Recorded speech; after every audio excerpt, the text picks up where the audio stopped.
વિદ્યાર્થી મિત્રો, concept just in 2 મિનિટ્સમાં આજે આપણે એનઈપી 2020 ના પાર્ટ 2 વિશે માહિતી મેળવશું. હવે એનઈપી 2020 ની અગર વાત કરીએ તો અગાઉ બે શિક્ષણ નીતિ આવેલી છે, ધેટ ઇઝ એનઈપી 1968 અને એનઈપી 1986, રાઈટ. હવે એ બંને નીતિ છે ને એની અંદર પૂર્વ પ્રાથમિક શિક્ષણ વિશે વાત કરેલી નથી, જ્યારે આ આપણી શિક્ષણ નીતિ છે જે 2020 માં આવી એની અંદર પૂર્વ પ્રાથમિક શિક્ષણ વિશે વાત કરેલી છે. ઓકે, તો આ વસ્તુ ધ્યાનમાં રાખજો. હવે સમગ્ર ડોક્યુમેન્ટ જે છે ને એને ટોટલ 4 વિભાગમાં અને 27 પ્રકરણમાં વહેંચી દીધું છે. હવે કઈ રીતે આ ચેપ્ટરાઇઝેશન છે એના વિશે જોશું અને એની સાથે સાથે એનું માળખું કઈ રીતે સ્ટ્રક્ચરાઇઝ કરેલું છે એના વિશે આજે આપણે માહિતી મેળવશું.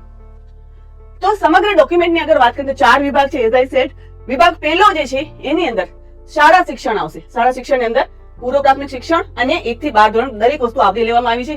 હવે આનું જે છે ચેપ્ટરાઇઝેશન કેટલા છે તો પ્રકરણ 1 થી પ્રકરણ 8 માં દરેક વિગત આવરી લેવાશે, રાઈટ. પછી જે છે વિભાગ 2 જેની અંદર હાયર એજ્યુકેશન એટલે કે ઉચ્ચ શિક્ષણ આવશે અને એના પ્રકરણ કયા છે તો પ્રકરણ નંબર 9 થી પ્રકરણ 19.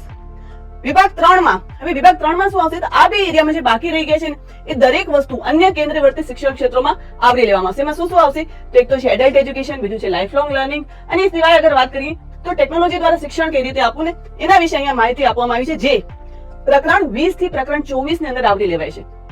હવે આ ત્રણેય વિભાગને શિક્ષણમાં કઈ રીતે એનું ઇમ્પ્લિમેન્ટેશન કરવું એટલે કે અમલીકરણ કઈ રીતે કરવું એની પણ કમ્પ્લીટ વ્યૂહરચના જે છે ને એ વિભાગ 4 માં આપેલી છે અને એની અંદર પ્રકરણ કેટલા છે તો 25 થી 27 પ્રકરણ એ અહીંયા આવરી લેવાશે, રાઈટ. હવે જો આના શિક્ષણના માળખાની વાત કરીએ તો ખાસ તમને પૂછાતું હોય છે કેટલું માળખું છે તો કઈ રીતે છે 5+3+3+4.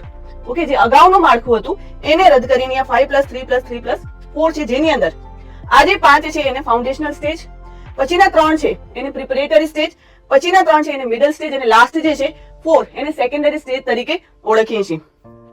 નાઉ આ જે ફાઉન્ડેશનલ સ્ટેજ છે ને એની અંદર બાળક કેટલા વર્ષનું થશે ત્યારે એડમિશન મળશે તો યાદ રાખજો 3 વર્ષનું હશે ત્યારે પ્રી પ્રાઇમરી સ્ટેજમાં આવી જશે અને પછી જે છે 3 થી 8 વર્ષ એટલે ધોરણ 2 સુધીનું શિક્ષણ અહીંયા મળી જાય છે. પછી જે છે એના પછી જે પ્રિપેરેટરી સ્ટેજ છે ધેટ ઇઝ ફોર 3 યર્સ, એમાં બાળક કેટલાનું હશે 8 થી 11 વર્ષનો સમયગાળો આપ્યો છે. એના પછી જે મિડલ સ્ટેજ છે એની અંદર સમયગાળો કેટલો છે તો બાળક 11 વર્ષનો હશે ત્યારે મિડલ સ્ટેજમાં આવી જશે અને at the completion of middle stage બાળક જે છે 14 વર્ષનું થઈ જશે, રાઈટ. અને જે લાસ્ટ સ્ટેજ છે ધેટ ઇઝ સેકન્ડરી સ્ટેજ, એની અંદર જે છે 14 થી 18 વર્ષનું એજ ગ્રુપ આપેલું છે.